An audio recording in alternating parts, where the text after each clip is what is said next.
দেশে দৈনিক ৪১০ কোটি ঘনফুট গ্যাসের চাহিদা রয়েছে। সরবরাহ করা হচ্ছে ২৪০ থেকে ২৬০ কোটি ঘনফুট গ্যাস। ফলে চাহিদার ১/৩ বেশি গ্যাস সরবরাহ হচ্ছে না।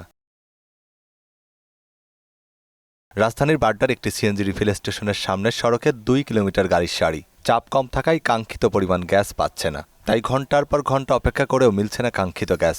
বিশ্বব্যাংকের এক গবেষণায় দেখা যায়, এমন থেমে থাকা ঢাকায় প্রতিদিন ৩২ লাখ কর্মঘণ্টা নষ্ট হচ্ছে। গ্যাস নিতে গেলে 2 ঘন্টা 3 ঘন্টা জায়গা, তো এটা আমাদের অনেক সময় যাইতেছে না। তা আমরা যদি একটু আধা ঘন্টার মধ্যে গ্যাস পাইতাম তাহলে আর একটু ভালো হইতো আমাদের জন্য। দিনে তো অ্যাটলিস্ট গ্যাস পাবো, দিনে দুপুরে তো যে জায়গায় গ্যাস যাওয়া যায়, যেই গ্যাসের জায়গায় যাই সেই জায়গা বলতে হয়তো গ্যাস নাই, প্রেশার নাই, লাইনে গ্যাস নাই, আমরা কি করব? আমাদের ব্যবসা তো এখন হিমশিম খাইয়া গেছেন। মনে করেন দৈনন্দিন যে একটা করে এখানে আমার 4টা নজলের মধ্যে একটা নজল চলতেছে, রাত্র সেম জিনিস। রাজধানীর বাড্ডা নতুন বাজারের দক্ষিণ নয়ানগর আবাসিক এলাকার চিত্র আরও ভয়াবহ।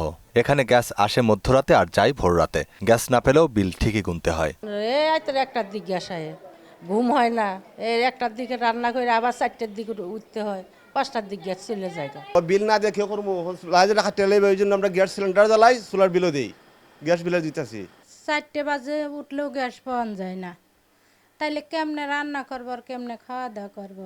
তবে সবচেয়ে করুণ দশা দেশের শিল্প কারখানায়, বিশেষ করে পোশাক কারখানায় উৎপাদন কমেছে আশঙ্কাজনক হারে। যে সমস্ত ইন্ডাস্ট্রিয়াল লাইনে বা আমাদের ফ্যাক্টরিতে যে সমস্ত গ্যাস লাইনগুলো আছে, এখানে 24 ঘন্টা আমি বোধহয় 3 ঘন্টা গ্যাস পাই না, যাও পাই খুব কম। আমরা বিভিন্ন টাইপের সিলিন্ডার আমরা সংগ্রহ করি, আমরা বিভিন্ন পাম্পে যখন গ্যাস সিএনজি স্টেশনে বা গ্যাস পাম্পে যখন আমরা গ্যাস সংগ্রহ করতে যাই, সেখানে দীর্ঘ লাইন, তাদেরও লাইনে গ্যাস থাকে না। তাও অনেক কষ্ট করে, অনেক সময় ব্যয় করে, অনেক টাকা খরচ করার পরেও আমরা যে গ্যাসটা পাই, সেখানে দেখা গেছে প্রত্যেকটা সিলিন্ডারে 100% গ্যাস থাকে না।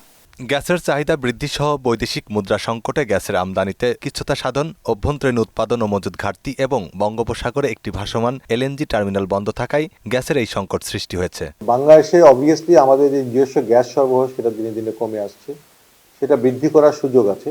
সুতরাং আমি মনে করি ভবিষ্যতে যদি সঠিক পদক্ষেপ এখন নেওয়া হয়, তাহলে আগামী 2-3-4 বছরের মধ্যে আমরা নিজস্ব গ্যাস সরবরাহ বৃদ্ধি করতে পারব। তবে এ সংকট মোকাবেলায় নবায়নযোগ্য জ্বালানি বাড়ানোর তাগিদ দিয়েছেন জ্বালানি বিশেষজ্ঞ অধ্যাপক তামিম। রিনিউয়েবল এনার্জি এই মুহূর্তে মাত্র 600 মেগাওয়াট আমাদের ডে টাইম সোলার আছে, আর 600 মেগাওয়াটের সাথে আরো প্রায় 1000 মেগাওয়াট আমরা জানি বিভিন্ন পর্যায়ে সম্পূর্ণ মানে প্রকল্প শেষ হওয়ার পর্যায়ে আছে। তো সেটা হয়তো এই বছরের মধ্যে আরো 1000 মেগাওয়াট হয়তো যুক্ত হবে। আমি মনে করি এই 1500 মেগাওয়াটের সাথে আরো 1500 মেগাওয়াট যুক্ত করে দিনের বেলা সোলার দিয়ে আমরা জ্বালানি সংরক্ষণ বা জ্বালানি বাঁচাতে পারি আর কি।